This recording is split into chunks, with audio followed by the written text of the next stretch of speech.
একটা ছিনতাইকারী চক্র সক্রিয় হয়েছে চট্টগ্রামের হাটহাজারী বাস স্টেশন এলাকায়। যারা দূর দূরান্ত থেকে হাটহাজারী বাস স্ট্যান্ড এলাকায় আসেন, বিশেষ করে যানবাহন যুগে, তাদেরকে ব্ল্যাকমেল করে তাদের কাছ থেকে হাতিয়ে নেয় টাকা, মোবাইল এবং স্বর্ণালঙ্কার। এরকম ঘটনা হরহামেশাই ঘটছে, কিন্তু প্রশাসন রয়েছে নিষ্ক্রিয়। একইভাবে 18 নভেম্বর ভোর 6টার দিকে ছিনতাইকারীর খপ্পরে পড়েছে হৃদয় নামক এই যুবক। নেত্রকোনা থেকে তার নানার বাড়ি হাটহাজারীর জোবরা শিকদারপাড়া এলাকায় আসে। রাত 4টা, বাস থেকে নামে, অন্ধকার, অনেকক্ষণ বসেছিল একটা চায়ের দোকানে। দুইজন ছিনতাইকারী তাকে ফলো করে ভোর 6টার দিকে একটা ট্যাক্সিতে চড়ে চট্টগ্রাম বিশ্ববিদ্যালয় 2 নং গেট এলাকায় নামে। ওই ছিনতাইকারীরা ছিল এই হৃদয়ে ট্যাক্সিতে। হৃদয় পায়ে হেঁটে জোবরা শিকদারপাড়া ঠিক এই এলাকায় আসছিল। ছিনতাইকারীরা পিছু পিছু এসে তার গতিরোধ করে। সাথে ছিল একটা ব্যাগ। বলে, তোমাকে গাঞ্জাখোর নেশাখোরের মতো লাগছে, দেখি তোমার ব্যাগে কি আছে, টাকা পয়সা। এরকম এক পর্যায়ে যখন হৃদয় প্রাণে বাঁচার জন্য এই চায়ের দোকানে আসে, সেখান থেকে টেনে হিচড়ে বের করে তাকে চর থাপ্পড় দিয়ে তার একটা মোবাইল ছিনতাই করে নিয়ে গেছে। ভিডিও ফুটেজ আমরা সংগ্রহ করার চেষ্টা করছি। আমরা হৃদয়ের কাছে ঘটনাটা শুনবো, তবে এটা কোনো নতুন ঘটনা নয়। হর হামেশা হাটহাজারী বাস স্ট্যান্ড এলাকায় 15 থেকে 20 জনের একটা সক্রিয় ছিনতাইকারী চক্র, যাদের বয়স 18 থেকে 27-28, তারা এই অপকর্ম করছে। এই বিষয়ে হাটহাজারী মডেল থানায় অভিযোগ হয়েছে। সিসিটিভি ফুটেজ আমরা কালেক্ট করার চেষ্টা করছি। যে বা যারা এই ঘটনা ঘটিয়েছে তারা যেন অনতিবিলম্বে মোবাইলটা ফেরত দেয়। হৃদয়, কি হয়েছে একটু শুনি তো। আমি ময়মনসিংহ থেকে চট্টগ্রাম এসেছি হাটহাজারী। পরে ভোর 4টা বাজে নামছি। নেমে হোটেলে 2 ঘন্টা অপেক্ষা করছি।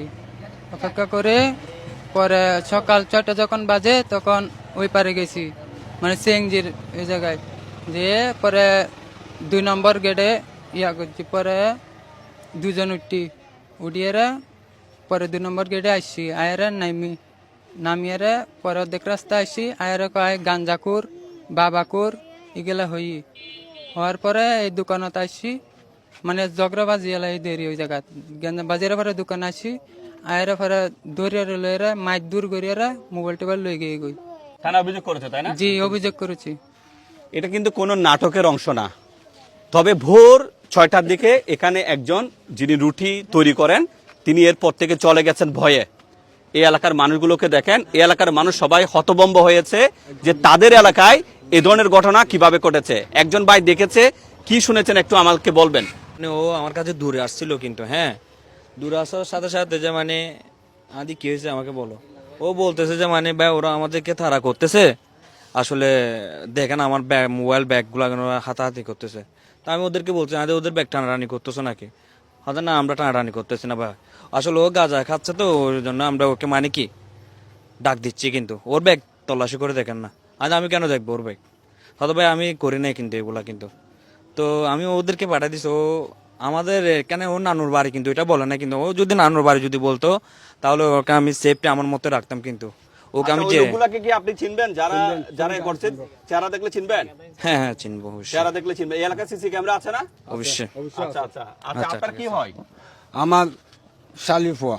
আচ্ছা, এই ঘটনাটা শুনেছেন? এই ঘটনা শুনছি। আমাকে যাতে ছটা ফৌজি যাতে 10 বাজছে, আমি গুতুড়ি দূরে আসলাম। সদর থেকে জিজ্ঞেস করলাম, সদর নামাতে থাকছে।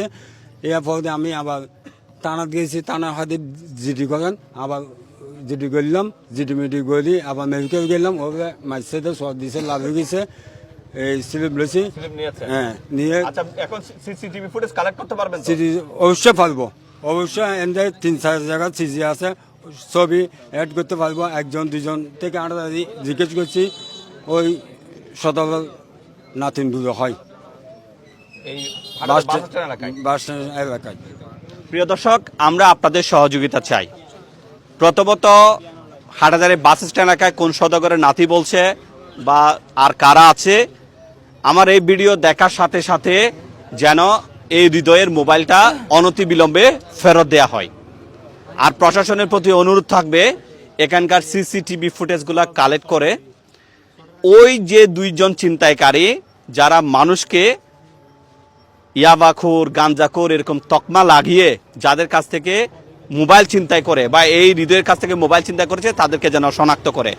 পাশাপাশি হাটহাজারী বাস স্ট্যান্ড এলাকায় দীর্ঘ অনেক দিন ধরে যে ছিনতাইকারী চক্র সদস্যরা দূর দূরান্ত থেকে যখন কোনো বাস যোগে কোনো যাত্রী নামে তাদেরকে টার্গেট করে, এরকম চিন্তাই করে, বিশেষ করে মোবাইল, মানি ব্যাগ, তারপর আপনার স্বর্ণালঙ্কার এগুলো চিন্তাই করে তাদেরকে যেন আইনের আওতায় আনা হয়। ভিডিওটা সবাই শেয়ার করবেন এবং সবাই সতর্ক থাকবেন, বিশেষ করে প্রশাসনের পুলিশ এবং হাটহাজারীর র্যাব 7-এর যে ক্রাইম প্রিভেনশন সেন্টার আছে, আপনারা আরও বেশি দায়িত্বশীল হন, এ ধরনের চিন্তাকারীগুলোকে আইনের আওতায় আনবেন এমনটা প্রত্যাশা। আসসালামু আলাইকুম।